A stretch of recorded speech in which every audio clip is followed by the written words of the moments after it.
پہلی تو گزارش یہ کروں گا کہ آپ احباب میرے قریب قریب آ جائیں.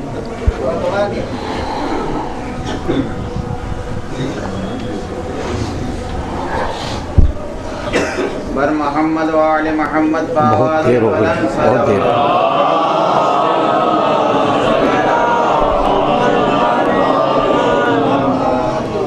فاتحہ.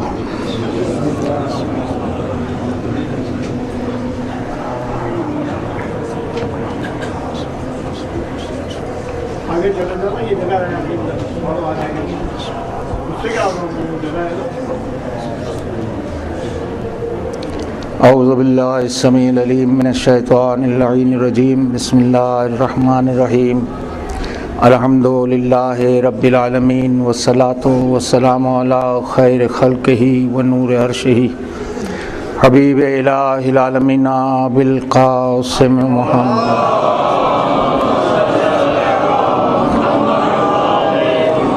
وآلہ الطیبین الطاہرین المعصومین المظلومین. رب اشرح لی صدری ویسر لی امری واحلل عقدۃ من لسانی یفقہوا قولی. درود پڑھیں محمد.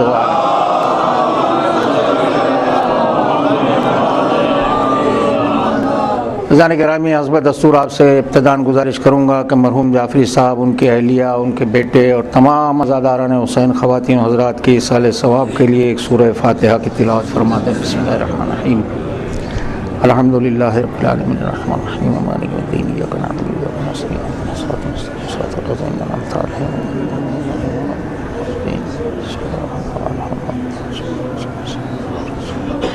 ایک مؤدبانہ گزارش کہ جن میرے محترم سامعین کے پاس موبائل ٹیلی فون ہے، جن کے صدقے میں یہ موبائل ملا ہے، ان کا ذکر سننے کے خاطر کچھ دیر اسے بند کر دیں اور مل جل کے ایک مرتبہ سلامتی امام زمانہ کے لیے بآواز بلند درود پڑھ دیں.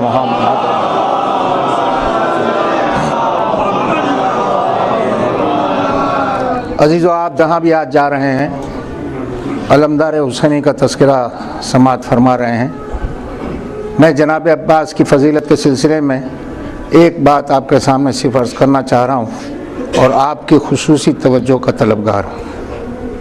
وہ بات یہ ہے کہ جب کوئی انسان کلمہ توحید پڑھ لیتا ہے اور حضور سرور کائنات کی رسالت کا اقرار کر لیتا ہے تو مشرف بہ اسلام ہو جاتا ہے، وہ دائرہ اسلام میں داخل ہو جاتا ہے. اور جب ولایت علی کا اقرار کر لیتا ہے تو ایمان کی منزل میں داخل ہو جاتا ہے. اب ایمان کی منزل میں جب داخل ہوا تو ایمان کے مدارج ہیں، ایمان کے مدارج ہیں. ایک درجہ ہے، دو درجہ ہے، تیسرا درجہ ہے.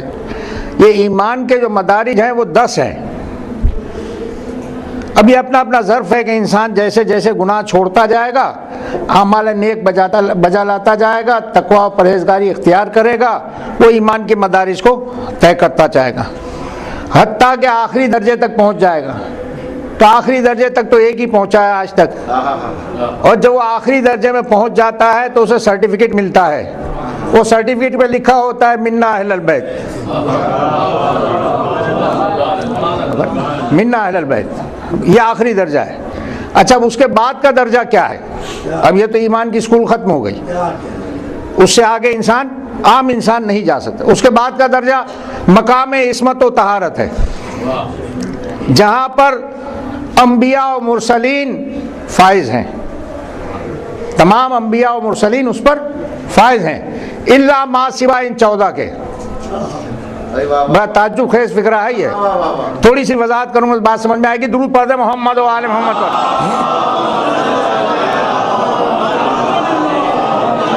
الا ما سوا ان 14 کے.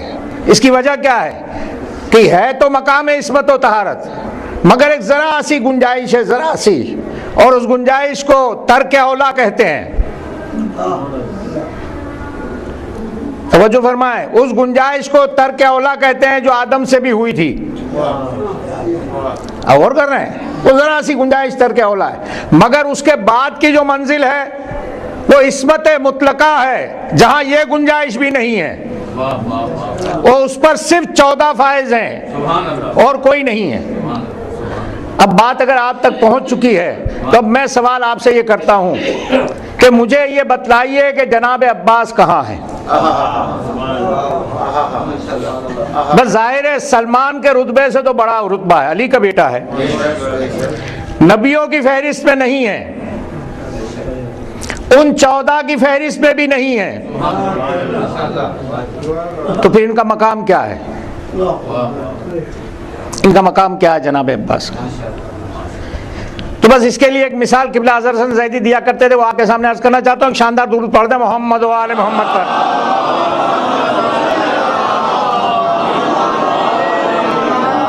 مجھے یقین ہے کہ میرے محترم سامعین سب کے سب نمازی ہیں، ہر مومن کے لیے نیک گمان رکھنا چاہیے، سب کے سب مومن نمازی ہیں اور ماشاءاللہ نماز صبح بھی پڑھتے ہیں۔ کسی دن اٹھیے نماز صبح کے بعد جا نماز سے اور صحن خانہ میں یا بالکنی میں یا باہر سڑک کے اوپر کھڑے ہو کے دیکھیے طلوع آفتاب کا منظر کہ آفتاب کیسے طلوع ہوتا ہے اور آپ کو پتہ کیسے چلتا ہے۔ تو جب وہ آفتاب طلوع ہو رہا ہوگا تو اس سے پہلی کرن نکلتی ہے جو زمین پہ آتی ہے، جو بتلاتی ہے کہ آفتاب طلوع ہو چکا ہے۔ اب غور فرما رہے ہیں عزیزو، توجہ کیجئے گا، آفتاب کے طلوع ہونے کی اطلاع وہ پہلی کرن دیتی ہے کہ آفتاب طلوع ہو چکا ہے۔ اب میرا سوال یہ ہے کہ کیا وہ کرن آفتاب ہے؟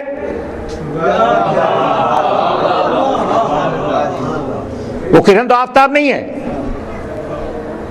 آفتاب کوئی اور ہے، یہ کرن کچھ اور ہے تو آفتاب کی کرن مگر آفتاب نہیں ہے۔ اب صحیح فکرہ عرض کرنا چاہتا ہوں، یہ کرن آفتاب نہیں ہے مگر آفتاب سے جدا بھی نہیں ہے۔ تو جناب عباس اس معنی میں مقام عصمت پر فائز نہیں ہے مگر مقام عصمت سے جدا بھی نہیں ہے۔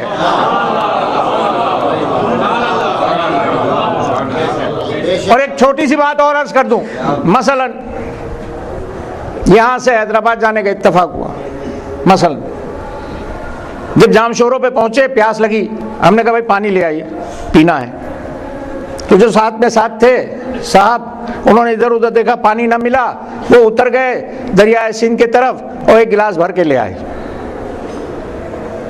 اب مجھے یہ بتائیے کہ اس پانی میں اور اس بہتے ہوئے پانی میں کیا فرق ہے؟ کیا فرق ہے؟ یہ پانی میٹھا ہے تو وہ بھی میٹھا ہے، یہ گدلا ہے تو وہ بھی گدلا ہے، صرف ایک فرق ہے، وہ کثیر ہے یہ قلیل ہے، وہ کثیر ہے یہ قلیل ہے، بس اتنا ہی فرق ہے۔ بس مقام عصمت میں اور عباس میں اتنا ہی فرق ہے، وہ کثیر ہے یہ قلیل ہے۔ درود پڑھ دے محمد وآل۔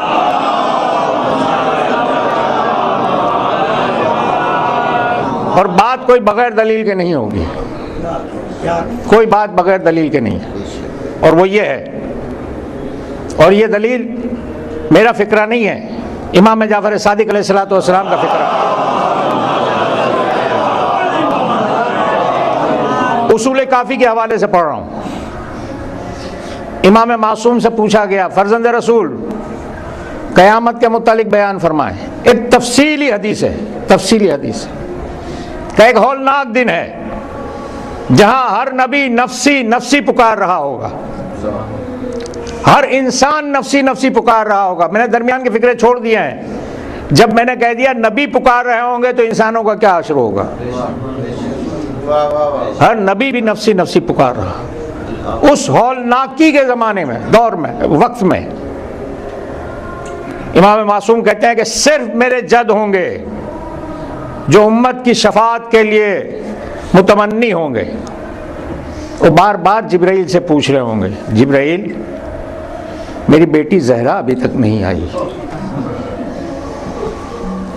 امام معصوم کہتے ہیں کہ ایسے میں عرصہ محشر سے آواز بلند ہوگی، اہل محشر اپنی آنکھوں کو بند کر لو، خاتون قیامت کی سواری آ رہی ہے۔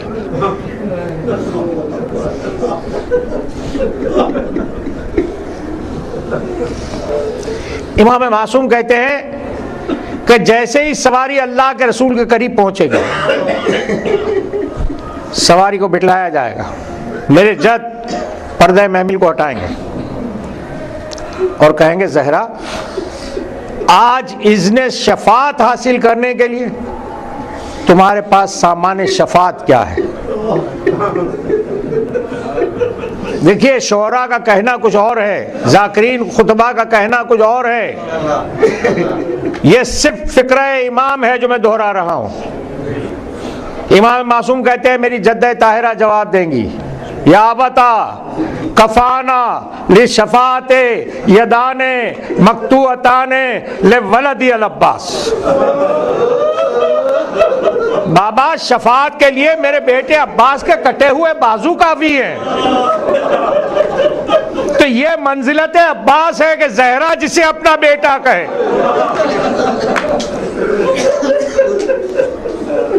نہ معلوم کس طرح سے خدمت انجام دی ہے، اور شاید اسی لیے کہ جہاں علی کی شجاعت رگوں میں دوڑ رہی تھی وہاں ام البنین کی وفا بھی رگوں میں دوڑ رہی تھی۔ جس بی بی نے گھر میں آ کے کہا تھا کہ شہزادو میں ماں بن کے نہیں آپ کی کنیز بن کے آئی ہوں، اپنے بیٹے کو بھی یہی تعلیم دی تھی کہ عباس تم ان کے غلام ہو، تم ان کے غلام ہو۔ چل رہے ہیں عباس، 28 رجب ہے، سب سوار ہو چکے ہیں، سید الشہداء بھی سوار ہو چکے ہیں، قافلہ حرکت میں آ چکا کہ ایک مرتبہ غلام سے کہا سواری لاؤ، اس نے سواری سامنے کی۔ ایک بات یاد رکھیے، جناب عباس مخصوص سواری پہ سوار ہوا کرتے تھے، اور اس کی وجہ یہ تھی کہ آپ کا قد تناور تھا، یہ فکرہ میں نے کسی وجہ سے کہا ہے۔ ایک مرتبہ چاہتے ہیں کہ پشت زین پر بلند ہو، کہ کنیز نے آواز دی شہزادے ماں نے یاد کیا ہے۔ دولت سرا کے دروازے پہ آئے، دیکھا ماں پس پردہ کھڑی ہوئی۔ عباس نے چاہا کہ اپنے سر کو ماں کے قدموں پہ رکھ دے، بیٹے کے سر کو سینے سے لگا لیا اور کہا عباس صرف یہ کہنے کے لیے بلایا ہے تمہارے ساتھ فاطمہ کی بیٹی آ جا رہی۔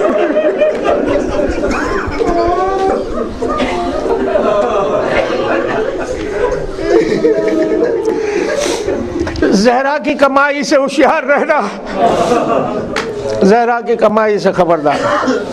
عباس چلے۔ اب عالم یہ ہے عزیزو، عالم یہ ہے حسین کو کوئی کام ہے تو عباس کو آواز دے، میری شہزادی زینب کو کوئی کام ہو عباس کو آواز دے، شہزادی سکینہ کو کوئی کام ہو عباس کو آواز دے، فوج کے کسی سپاہی کو کوئی کام ہو عباس کو آواز دے۔ عباس مرکزی کردار ہے کربلا میں۔ اور حسین ابن علی کو بڑی ڈھارس ہے، بڑی ڈھارس۔ جب حر نے لجام فرس کو تھاما تھا تو عباس کا ہاتھ قبضہ شمشیر پہ پہنچا تھا تو کہنے لگے نہیں بھائی نہیں، جنگ کی ابتدا نہ ہوگی۔ قافلہ 2 محرم کو کربلا پہنچا، خیمے نہر فرات کے کنارے لگائے گئے۔ 4 محرم کو پسر سعد آیا ہے اور اس نے کہا خیمے ہٹا دیے جائیں۔ کسی نے سپاہی نے آ کے کہا عباس سے آقا پسر سعد کہتا ہے خیمے ہٹا دیں یہاں سے۔ پہنچے جو ان کا نمائندہ آیا ہوا تھا، کہا ہمارے ساتھ چھوٹے چھوٹے بچے ہیں، سیدانیاں ہیں، ہم کیسے خیمے ہٹا سکتے ہیں؟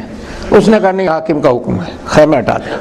بات بڑھتی چلی گئی، یہاں تک بڑھی کہ ایک مرتبہ زمین پر خط کھینچ دیا تلوار سے اور کہا کسی کی جرت ہے تو اس خط کو عبور کر کے آ جائے۔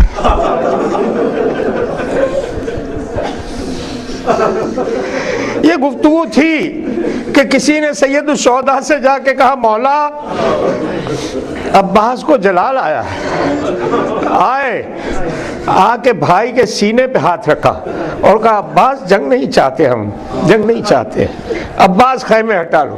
جو ایک آنے واحد پہلے یہ کہہ رہا تھا کہ یہ خیمے نہیں ہٹیں گے، اطاعت امامت میں اپنے ہاتھ سے خیموں کی تنابیں کھولتا ہوا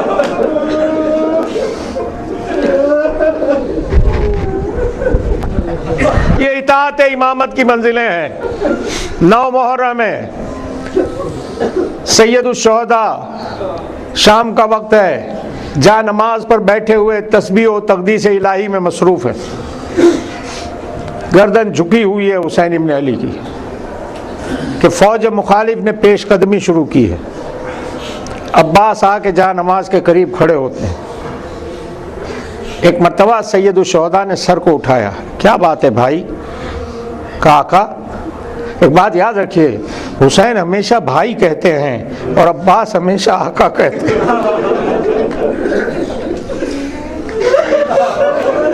کیا بات ہے بھائی؟ کہا آقا فوج مخالف نے پیش قدمی شروع کر دی۔ عزیزو، حسین ابن علی عباس کے اطاعت اور صبر و تحمل کا امتحان لے رہے ہیں۔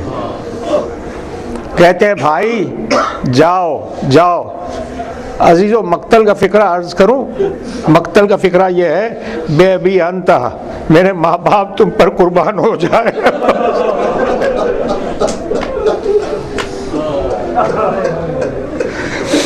جاؤ ان سے ایک رات کی مہلت لے لو۔ عزیزو، جب چلنے لگے ہیں تو کہا عباس یہ تلوار یہاں رکھ دو، زہیر، حبیب تم ساتھ جاؤ۔ مجھے نہیں معلوم عباس نے کس طرح سے ایک رات کی مہلت لی، مگر جب پلٹ کے آ رہے ہیں تو زہیر اور حبیب نے باہمی گفتگو شروع کی کہ تمہیں معلوم ہوگا اور یاد ہوگا کہ عباس کی والدہ کے ساتھ علی نے جو عقد کیا تھا اس میں بنیادی بات یہ بھی تھی کہ عباس جیسا شجاع بیٹا ہو۔ یہ دونوں باہمی گفتگو کر رہے ہیں۔ تاریخ کہتی ہے ایک مرتبہ کہنے لگے تم باہمی گفتگو کر کے مجھے جوش شجاعت دلا رہے ہو، حسین سے جنگ کی اجازت دلوا دو۔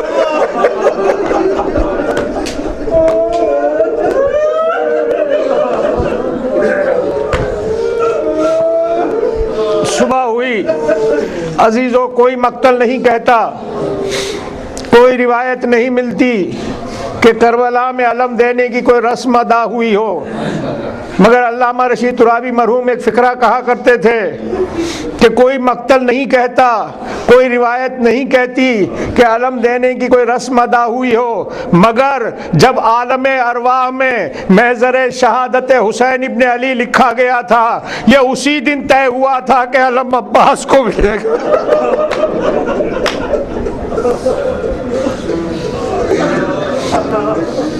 بھائی اور بہن کے درمیان، میر انیس کے حوالے سے پڑھ رہا ہوں، بھائی اور بہن کے درمیان باہمی گفتگو ہوئی۔ حسین ابن علی نے کہا تم جسے کہو اسے دے فوج کا علم۔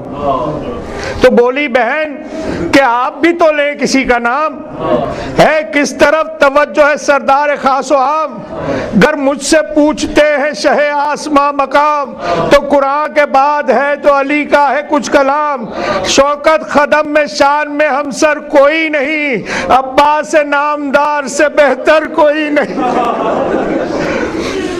علم ملا۔ عزیزو ایک فقرہ درمیان میں کہنا چاہتا ہوں، عزیزو علم حکومتوں کے اختیار کی علامت ہوتا ہے، جس علاقے پہ کسی کی حکومت ہو وہاں اس کا علم ہوتا ہے۔ آج عباس کا علم کائنات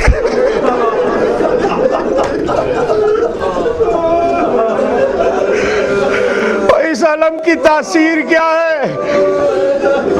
روزانہ ہزارہ انسان کسی نہ کسی وجہ سے خودکشی کرتے ہیں۔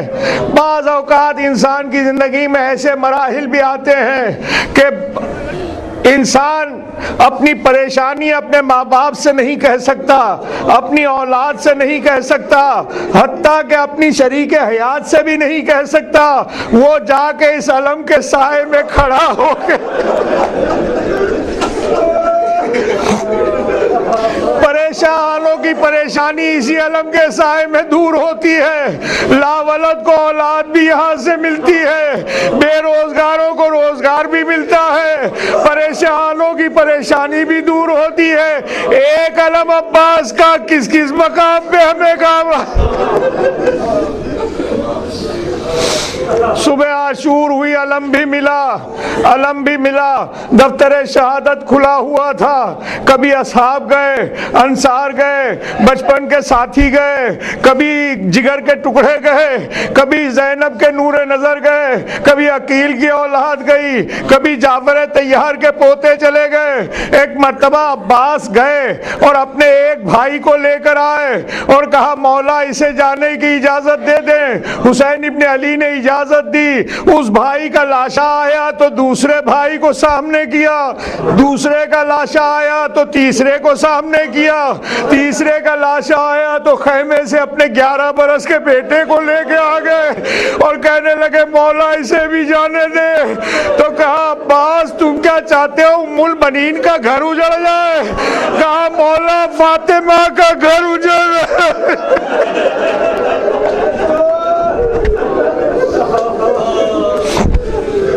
فاطمہ کا گھر اجڑ رہا ہے۔ اس بچے کا لاشا بھی آیا تو اب عزیزو کہ مولا اب مجھے بھی اجازت دے دے۔ تو کہنے لگے عباس ارے تم تو میری فوج کے علمدار ہو۔ کہا مولا وہ فوج کہاں رہ گئی، وہ فوج کہاں رہ گئی؟ بمشکل تمام میری شہزادی سکینہ کی سفارش پہ عباس کو اجازت ملی۔ عباس میدان میں گئے، جنگ کی، نہر کے گھاٹ پہ قبضہ کیا، مشکیزہ بھر کے پلٹ کے آ رہے تھے کہ عزیزو ایک بات یاد رکھیے، عباس وہ واحد شہید ہیں کہ جن پر چاروں طرف سے تیروں کی بارش کی گئی، چاروں طرف سے تیر مارے گئے۔ اور ایک مختصر سی بات درمیان میں سن لے، آیت اللہ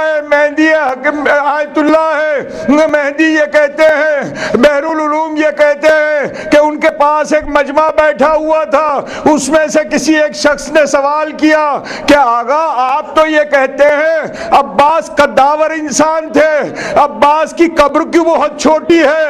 تو ایک چیخ مار کے اس بے ہوش ہو گئے۔ کہا رے تجھے میں کیا بتلاؤں کہ عباس کے جسم پر کتنے تیر برسائے گئے کہ عباس چھلی ہو کے رہ گئے۔ بس عزیزو عباس کی ایک خواہش سن لے چند فکر مصائب کے، اور وہ خواہش یہ کہ ایک ذاکر ہمیشہ کربلا میں مجلسیں پڑھتا تھا۔ ایک مرتبہ جناب عباس کو خواب میں دیکھا، کہنے لگے تو میرے مصائب بیان نہیں کرتا۔ اس نے کہا مولا میں ساری مصیبتیں بیان کرتا ہوں۔ کہا نہیں ہمارے چاہنے والوں کو یہ بتلا کہ کوئی شخص جب بلندی سے زمین پر آتا ہے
عصر کا ہنگام